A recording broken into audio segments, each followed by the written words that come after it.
करके दरवाजा खोलता है और वो चिल्लाने लगता है, तेरे को समझ में नहीं आता है क्या, ये बोर्ड नहीं दिखता है क्या, यहाँ पर टाइम लिखा गया है, और इतना भी नहीं समझता है क्या तू, इस प्रकार बोलता है।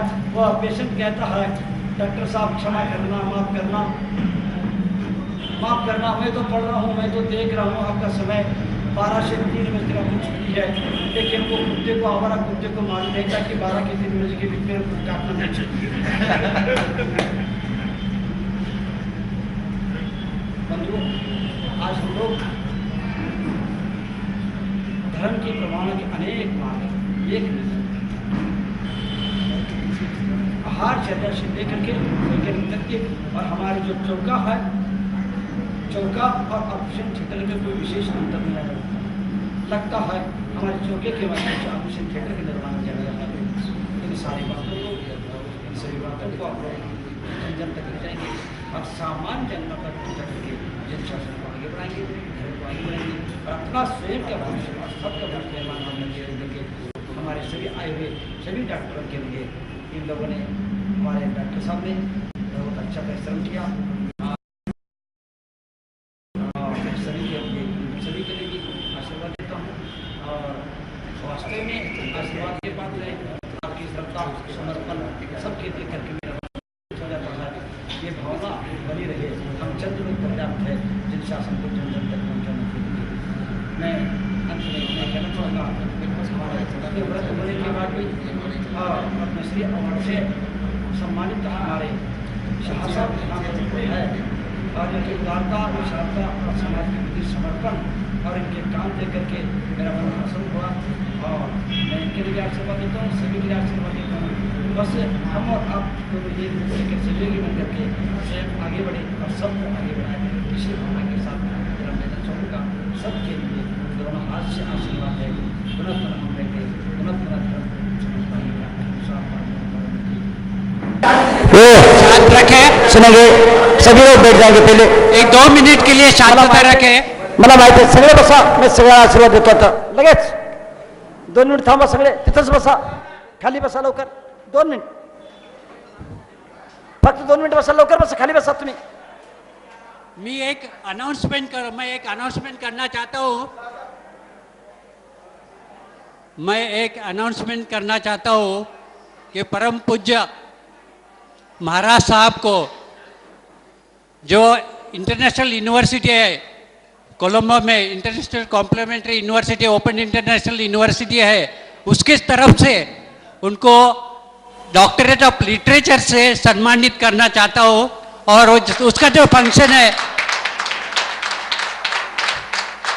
अभी यही गुरुवार को मेरी मीटिंग है, वो मीटिंग में मैं प्रस्ताव रखूंगा और जल्दी आप जहाँ कहेंगे वहाँ वो उपाधि से हम उनको सम्मानित करेंगे। वो बहुत छोटी उपाधि है उनके लिए, मगर एक श्रावक का कर्तव्य बना के मैं उनको उपाधि से सम्मानित करता हूँ। मेरा और महाराज साहब का एक रिश्ता जो है, हम दोनों का जन्म जो है वो 40 किलोमीटर की दूरी पर है। मुझे बहुत खुशी है कि जो आप जो यूनिवर्सिटी बनाना चाहता है, मेरे ख्याल से जो मेडिकल यूनिवर्सिटी है, मेरे ख्याल से अगर जुगुल में हम बनाएंगे तो उसकी बहुत शोभा हो जाएंगी। वो आप सब सोचे। मैं आपको मेरे जो महाराज साहब ने जो आशीर्वाद दिए है, इसलिए मैं बहुत बहुत धन्य समझता हूँ। जी, जय जिनेंद्र।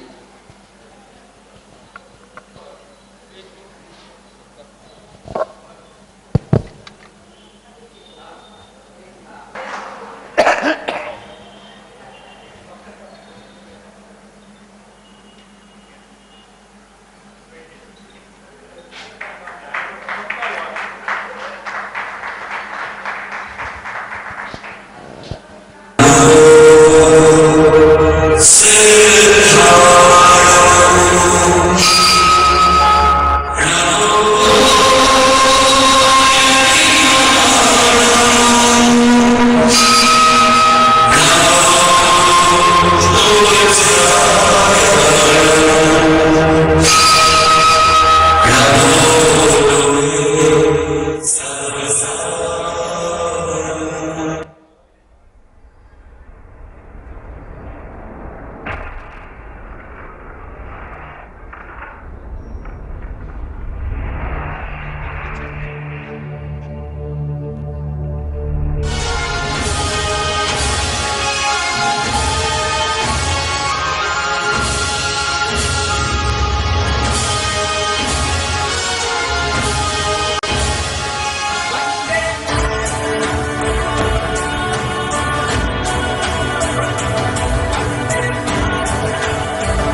बाबा इस कलिकाल में हमें सैकड़ों बाबा बापू दिग्भ्रमित कर रहे हैं। ऐसे समय में हमें मुनिश्री की विचार सरणी सार्थक एवं सर्वजन संप्रेषणीय बन कण कण में जीवन ज्योति का आशावादी प्रकाश विस्तीर्ण कर रही है। संवाद के बिंब इस तपपुत की वाणी वर्गोदय के विरुद्ध सर्वोदय की ऐसी वैचारिक क्रांति है कि आशा और विश्वास के साथ की आम आदमी की विकास की पूर्ण अवसर है, जिसकी वजह से उसकी प्रतिदिन की समस्याओं से मुक्ति दिलाने के उपाय भी संस्तुत मिल जाते हैं।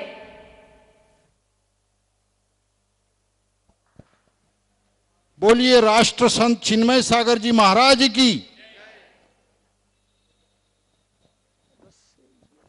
अभी यहाँ पे अभी जो डॉक्यूमेंट्री बताई है इसमें सिर्फ एक झलक दिखाई है। ये स्टार्टिंग था, ये एक झलक है। 18 तारीख को जब ये इसका विमोचन हो जाएगा, इसका डॉक्यूमेंट्री जन जन तक पहुंच ही जाएगा और आप इसका डॉक्यूमेंट्री देख पाएंगे। जब डॉक्यूमेंट्री अब टीवी पे भी ये आ जाएगा तो इसमें अलग अलग प्रकार से, जैसे महाराज जी का कार्य, उसी के बाद में महाराज जी किस तरह से जंगल में साधना कर रहे हैं।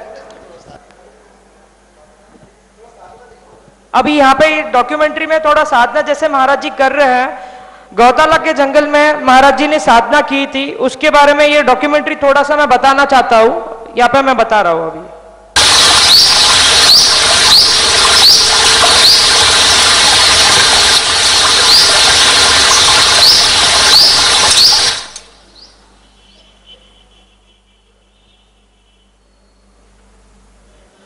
आप देख सकते हैं कि किस तरह से जंगल वाले बाबा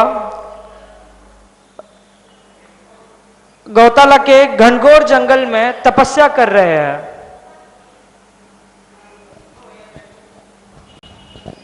और आपको मैं कुछ बातें वहां की आपके सामने रखना चाह रहा हूं। जब गुरुदेव उस गौताला के अभयारण्य में पधार रहे थे, करीबन 3 वर्ष से वहां पे पानी का बहुत बड़ा दुर्भिक्ष था और गुरुदेव जिस समय उस गौताला के अभयारण्य में प्रवेशरत थे, सभी वहां के ग्रामस्थ कन्नड़वासी सब उनके सानिध्य में पहुंचने के बाद उन्होंने ये बताया कि गुरुदेव यहाँ पानी की बहुत बड़ी समस्या है और इस समस्या में आप यहाँ पे किस तरह से चातुर्मास और पानी की समस्या को हम किस तरह से सॉल्व करेंगे, इसका एक हमें कुछ उपयोग बताइए या उसका एक कुछ उपाय बताइए। तो गुरुदेव ने ये कहा कि आप निश्चिंत रहिए, आपका सब काम व्यवस्थित हो जाएगा। और मैं आपको ये बता देना चाहता हूं, क्या 25 वर्ष के बाद जहां गुरुदेव जहां तपस्या कर रहे थे वो तालाब नहीं भरा था, वो गुरुदेव के वहां वास्तव हुए के बाद आज आप देखेंगे तो ये भूमि पूरी हरी भरी और पूरी पानी से लबालब हो चुकी है। ये चमत्कार मैं खुद देख चुका हूं, आप भी देखना चाहे तो ये इसके माध्यम से आप अवश्य देखेंगे।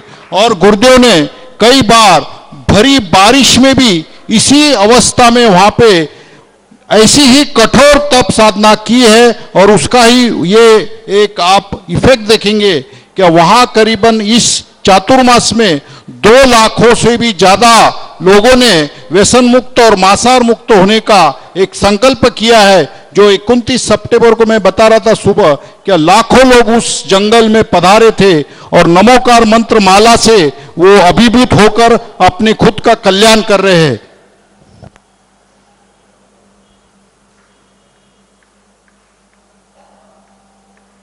अभी कुछ झलकियां यहां से जब माला वितरण हो रही थी उसके बारे में बता रहा हूं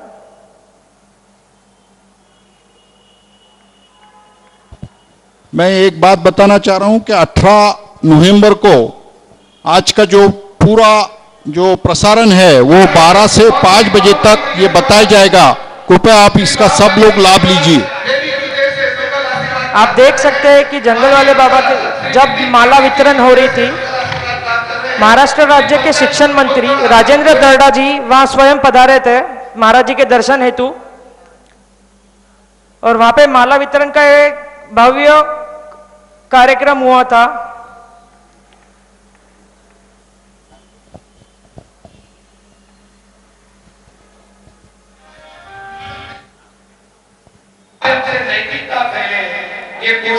आप देख सकते हैं कि गुरुदेव के गुरुदेव खुद स्वयं कम से कम 50,000 से अधिक लोगों को माला वितरण कराई।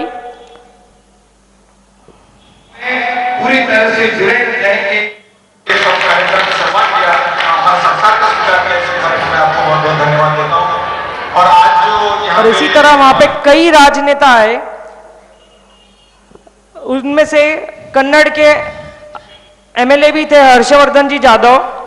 यहाँ पे एक बात मैं आपके सामने रख रहा हूँ, यह है छत्तीसगढ़ के गृह मंत्री जो स्वयं आदिवासी है, और उन्होंने ये बताया उस समय कि हमारे आदिवासी में एक परंपरा है कि बच्चा जब 4-5 साल का होता है तो उसके पिताजी उसके सब परिवार वाले लेकर बैठ के उसको दारू का सेवन कराते हैं, और ये नियमित परंपरा उनकी ओर चलती है, और ये परंपरा कई वर्षों से चल रही है।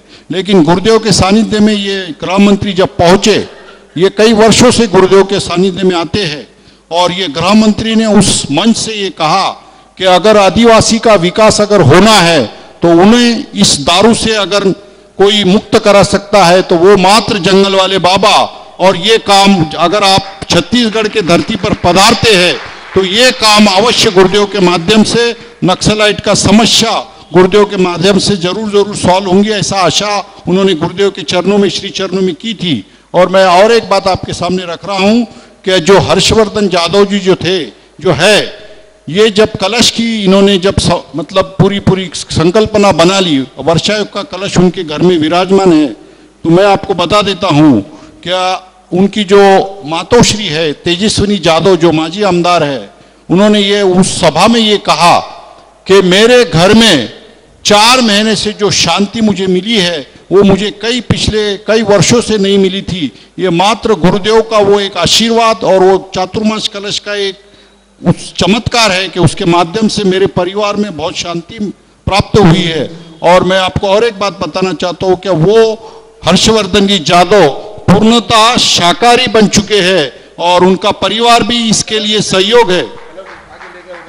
और मैं उस कलश के जब वितरण उनके हुआ तो मैं उनके साथ ही पीछे गाड़ी में चल रहा था, तो एक अजैन आदमी गुरु भक्ति का वो एक परिचय उस समय मुझे दिखा कि वो व्यक्ति ने उस कलश को, वो जो फॉर्च्यूनर गाड़ी में चल रहे थे तो उन्होंने उस पैर पे रखे थे, वो हाथ में बाजू में नहीं रखे थे, वो कलश को उन्होंने पूरी श्रद्धा भक्ति से अपने दोनों पैरों पे रखकर वहां से सीधा औरंगाबाद के घर तक वो पहुंचे।